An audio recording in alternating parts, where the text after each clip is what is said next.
9 de diciembre.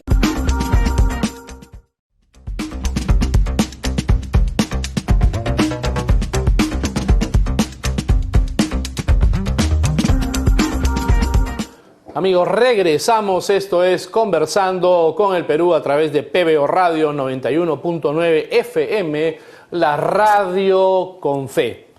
A razón de los luctuosos sucesos del 14 de noviembre, se ha iniciado contra el expresidente Manuel Merino, contra el doctor Antero Flores Arauz y el exministro del Interior Gastón Rodríguez, una campaña de persecución política, ¿no?, en donde se demuestra el totalitarismo y la criminalización y la judicialización de los aspectos de la cosa pública, en los cuales los principales perjudicados son estos tres personajes perseguidos políticamente por este gobierno. A raíz de eso es que vamos a presentarles un video, gracias a la Coordinadora Republicana, en la cual Luciano Reboredo, el director del portal La Abeja, nos va a explicar con lujo de detalles la información que vamos a presentarles en este momento. Vamos con el video. En noviembre de 2020, como consecuencia de sus actos de corrupción, se determinó la incapacidad moral de Martín Vizcarra para gobernar el país y fue vacado. Como era evidente, el Congreso de la República de inmediato puso en la presidencia a Manuel Merino, a quien correspondía asumir este cargo por mandato constitucional. Merino estableció un gobierno legítimo y constitucional y nombró un gabinete impecable, presidido por Antero Flores Arauz, un jurista de trayectoria siempre limpia, de muchos años de experiencia y de un gran conocimiento del manejo de la cosa pública. Vizcarra y sus cómplices, Vizcarra y los medios de comunicación y toda la llamada izquierda caviar, iniciaron una campaña para tumbarse a ese gobierno legítimo. No querían que se conforme un gobierno con las características del que estaba haciendo y del que estaba formando Flores Arauz como un respaldo notable de la presidencia de Merino. ¿Qué sucedió entonces? Una campaña implacable contra el gobierno. Mañana, tarde y noche, los medios de comunicación, los grupos de izquierda, activistas de toda índole, que veían cómo perdían sus beneficios, sus consultorías, sus asesorías en el Estado, y que se conformaba un gobierno, entre comillas, de derecha, forzaron a la gente a salir a las calles, forzaron a la gente a iniciar actos de violencia. Vimos una protesta salvaje en las calles, vimos una protesta financiada, con pirotécnicos, con armas, que tomaron las calles con una violencia pocas veces vista en la protesta social en el Perú. Por supuesto, esto no paró hasta que hubo muertos. Dos muchachos, Inti y Brian, que luego quisieron convertir en santos, en ídolos, en una suerte de canonización política para utilizarlos como bandera contra el gobierno y contra la democracia. Esto concluyó con la caída a los pocos días del gobierno legítimo, es bueno siempre recordarlo, del señor Manuel Merino.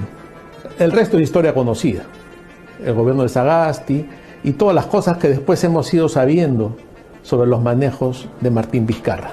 Lo lamentable de esto es que hoy, que tenemos un gobierno de dudosa procedencia democrática, que se quiere instaurar un narcoestado, que se quiere instaurar un gobierno comunista en el Perú, también se siguen moviendo manos invisibles que permiten que se inicie una persecución infame que no debemos tolerar contra representantes demócratas del Perú, como son el señor Merino, expresidente de la República, como es Antero Flores Arauz, ex primer ministro, y como es Gastón Rodríguez, que fue por unos días ministro del Interior. Ahora la Fiscalía los acusa de homicidio por la muerte de esos dos jóvenes que la izquierda puso como carne de cañón en las calles. Esta persecución no la podemos permitir. No a la persecución política en el Perú. Hoy son ellos, mañana puede ser cualquiera de nosotros.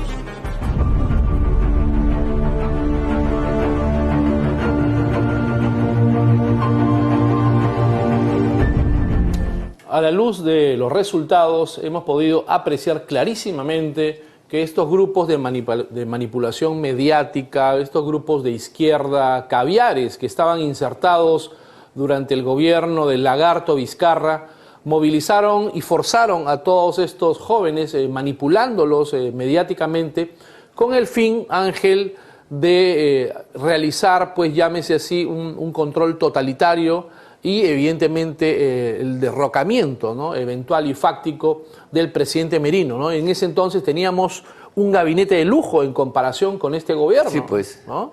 Ni punto de comparación. Mira, en realidad creo que el video inaugura una campaña de la Coordinadora Republicana, Sí. primero para expresar su más enérgica protesta por la persecución contra 3 demócratas intachables que hoy son objeto de una denuncia por parte de la Fiscalía, la cual pretende que el Congreso actual le levante el fuero para ser procesados. Sí. Esto es inaceptable, porque como se demostrará a lo largo del propio procedimiento, ni siquiera hay pruebas, no se han determinado culpables materiales. Se dice por trascendidos de que los muertos en aquella ocasión se hicieron con unos balines que no utiliza la policía por los calibres, sino con armas caseras. Se desmintió, claro. Además, era un rumor persistente en esos días, hace un año, vamos a ya llegar a un año, de que para que cayera el gobierno de Merino, el gobierno constitucional de Merino, era menester la existencia de muertos. Y entonces, no hablo de la gran gente, la multitud que acompañó, equivocadamente a mi juicio, pero lo hizo de buena fe, sino hablo de algunos grupos interesados, grupos radicales, extremistas que contrataron a barras bravas para enfrentar deliberadamente a la policía y buscar un resultado funesto, cosa que lo consiguieron el sábado 14. En complicidad, Ángel, con los medios de comunicación que estaban al servicio del Vizcarrato, ¿no? Y el Estado peruano, que era manejado en ese entonces por el Lagarto Vizcarra, que a pesar que se fue el día anterior, tenía toda su gente trabajando en esto que fue un elaborado golpe de Estado contra el régimen constitucional. Entonces, en primer lugar, decía yo, nuestra protesta, nuestro rechazo enérgico a la persecución a personas que en un momento determinado asumieron un compromiso, una función dentro del régimen democrático ante un hecho objetivo, y hoy día nadie lo pone en discusión, que fue la necesidad de vacar al Lagarto Vizcarra, que en ese momento todavía tenía predicamento entre algunos que salieron a marchar, pero hoy día deben sentir una enorme vergüenza porque este es un tipo delincuente. Se conocen las trafas, los sobornos que hizo cuando era gobernador de Moquegua, correcto, y además inclusive la desfachatez de vacunarse él, su familia, su chofer y su perro, ¿ya? Mientras que la gente moría. Hoy se está descubriendo, este señor genocida es responsable de la muerte de 200.000 peruanos, muchos de los cuales no han muerto ni siquiera por la enfermedad, sino por la falta de asistencia, en la medida que no había una cama UCI y no había las cámaras, los balones de oxígeno para evitar una muerte atroz, una muerte por asfixia. En consecuencia, la vacancia a la luz del tiempo está perfectamente legitimada. Y de acuerdo al régimen constitucional, no habiendo vicepresidente en actividad, le tocaba, porque así lo dice la Constitución, no el Congreso, sino la Constitución, al que en ese momento estaba ocupando la presidencia del Congreso. Y ese era el señor Merino, que había sido elegido no para esta ocasión, sino fue elegido en el mes de marzo del año pasado. Con muchos meses de autoridad, cuando ni siquiera se pensaba que estos sucesos iban a... La vacancia fue legítima, fue lícita, y la sucesión constitucional, pues evidentemente recae en Manuel Merino como presidente del Congreso. Y ahí es donde viene la campaña nefasta de los medios, un conjunto de opinólogos y pseudo constitucionalistas al servicio de la dictadura y contra el Estado de Derecho, que empiezan a hacer una campaña miserable diciendo que el señor Merino era un golpista. Y que por lo tanto era un gobierno usurpador. Y mucha gente se lo creyó en ese momento, ¿no? No se le crea, claro. ¿No? O sea, una cosa es decir, yo estoy en desacuerdo con Merino por esto, por otro, y otra cosa es negar la legitimidad constitucional. Y te pongo como ejemplo lo que sucedió 5 o 6 días después, cuando se elige al señor Sagasti igual, al señor Sagasti era congresista. Sí. En ese momento era más que un congresista más.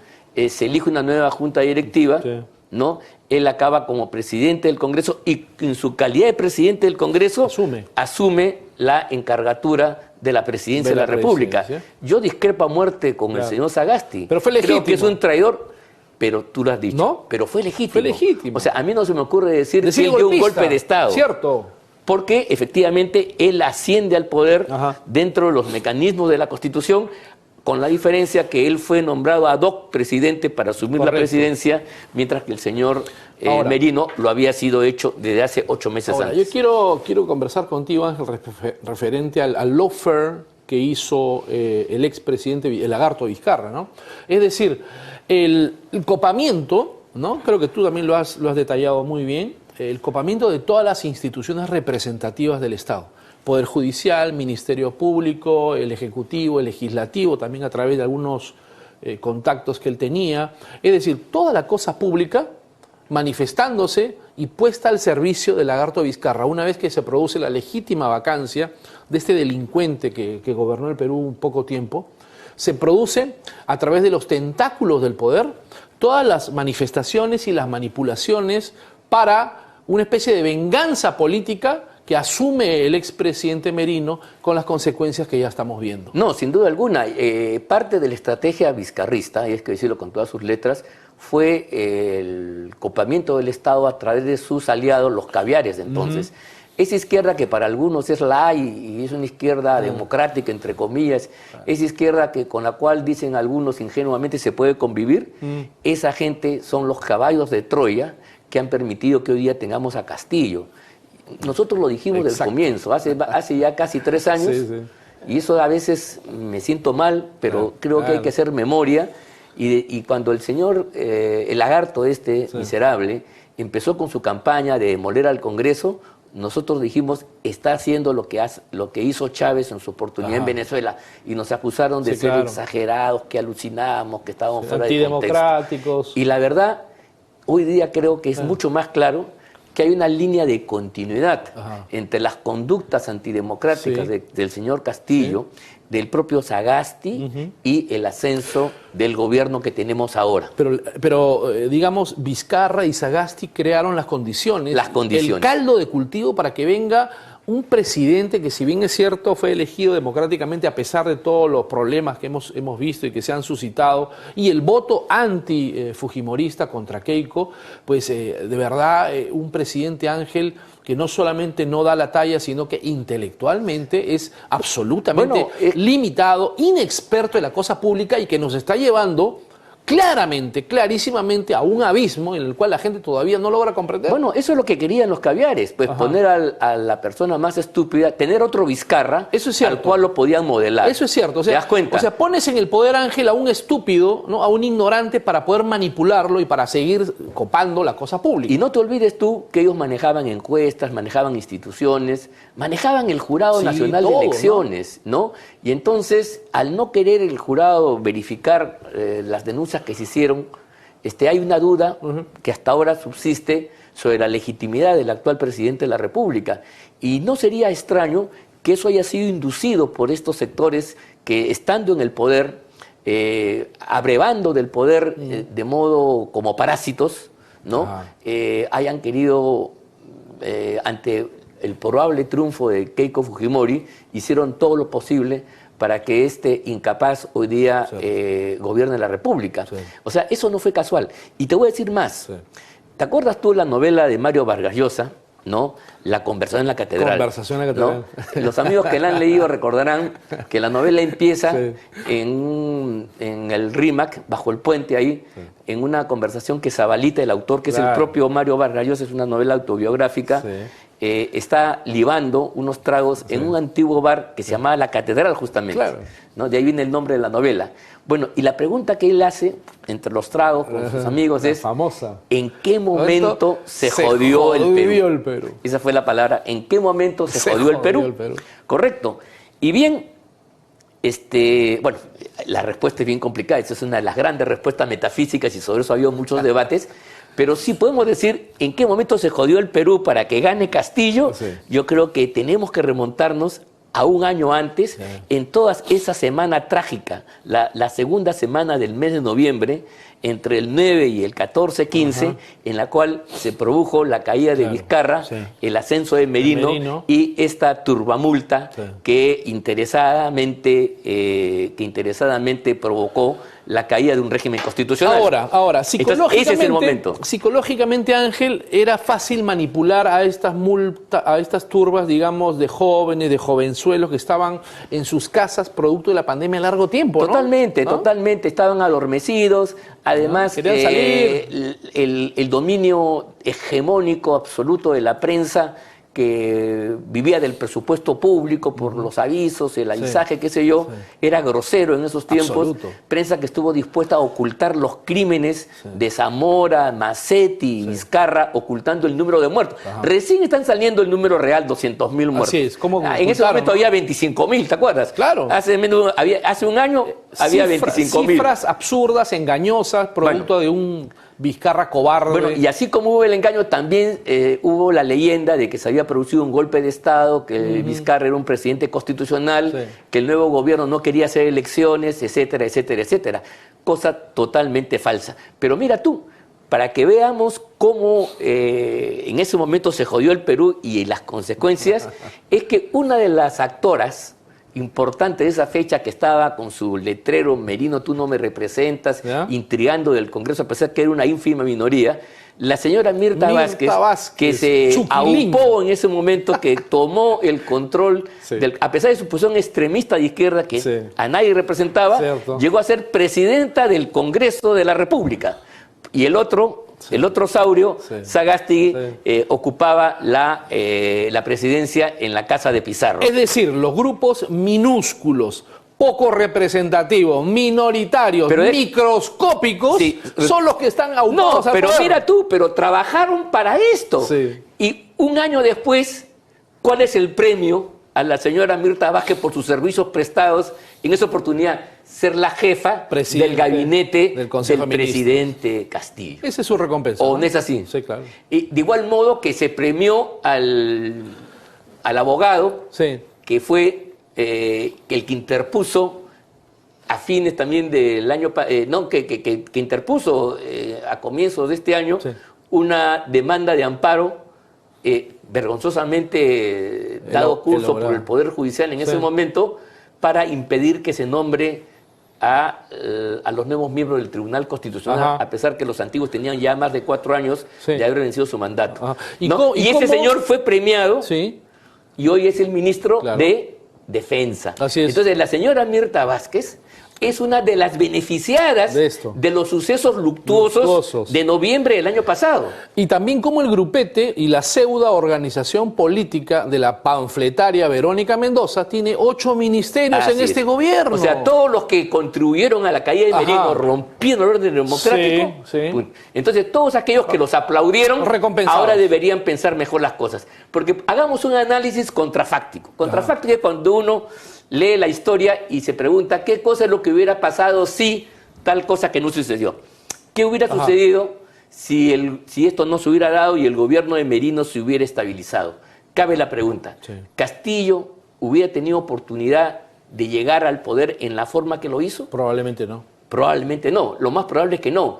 En primer lugar, porque el gobierno con Antero Flores, con personajes tan distinguidos en el gabinete, no hubieran permitido esas maniobras que se operaron en el sistema electoral para favorecer finalmente al candidato Castillo. Que apuntalaron. Acuérdate tú cómo se puso al frente del jurado electoral a un personaje que tenía una animadversión contra el fujimorismo, porque el señor Salas Arenas había sido el que volvió a la cárcel, el vocal encargado por la Corte, para revisar la sentencia y levantar el indulto contra Fujimori. O sea, ya tenía una animadversión. Y recuerda algo, el hermano de Salas Arenas fue favorecido a través de un juicio por el lagarto Vizcarra. Entonces había un compromiso, ¿no? mucho más importante, un compromiso con él para favorecerlo en temas estrictamente electorales. O sea que es probable que un gobierno de Merino, Antero Flores, Arauz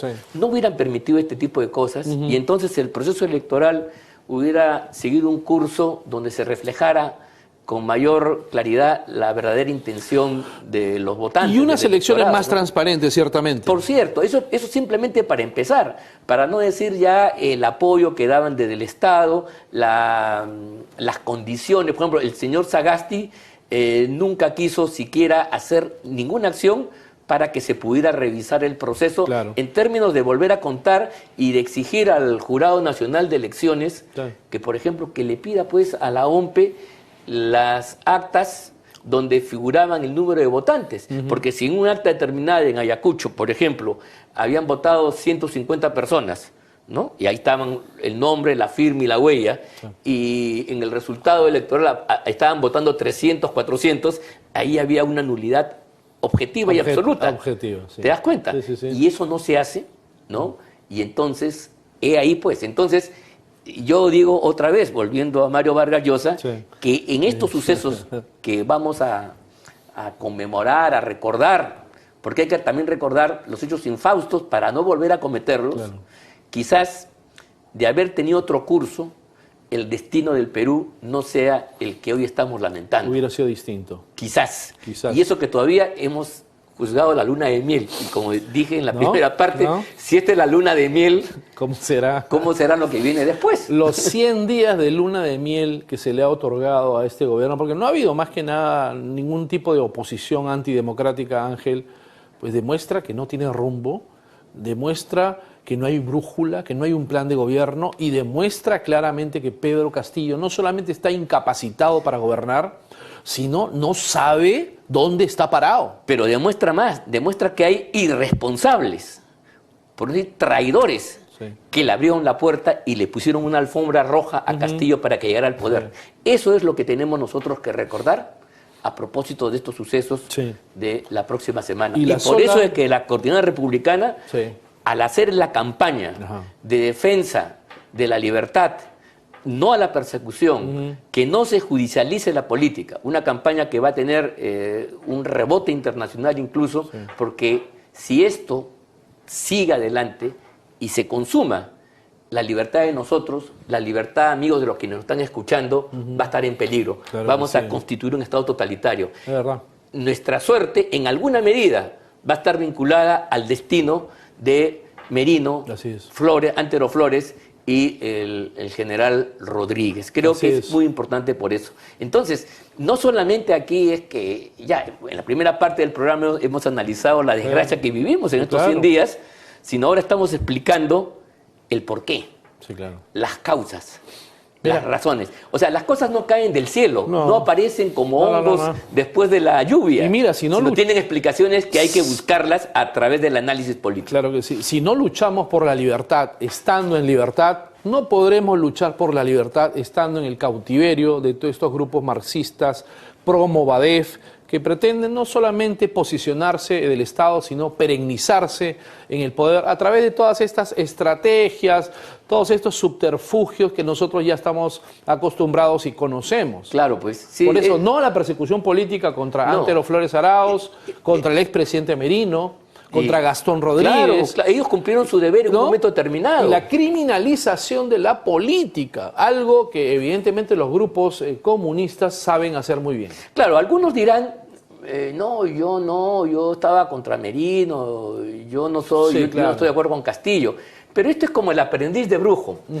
No sé, tú has visto esta serie de Walt Disney, de el ratón Mickey que hace de aprendiz de brujo. El aprendiz de brujo pues está aprendiendo y un día solo empieza a hacer los brebajes, hace las cosas y finalmente provoca pues una tempestad, provoca que se salen todos los demonios y no lo puede controlar. Como la caja de Pandora. Es la caja de Pandora. La caja de Pandora en la mitología griega. Que se abre la caja y salen todos los monstruos. Y salen todos los monstruos a devorar el planeta Tierra. Eso es lo que han hecho los señores que, como Sagasti, la Mirta Vázquez y compañía, en esos días de noviembre del año pasado que estamos recordando. Dios nos ampare. Y la sola presencia de Pedro Castillo, la verdad, Ángel, no solo demuestra incapacidad gubernamental, sino el país económicamente en peligro, porque sus declaraciones son, la verdad, dejan mucho que desear.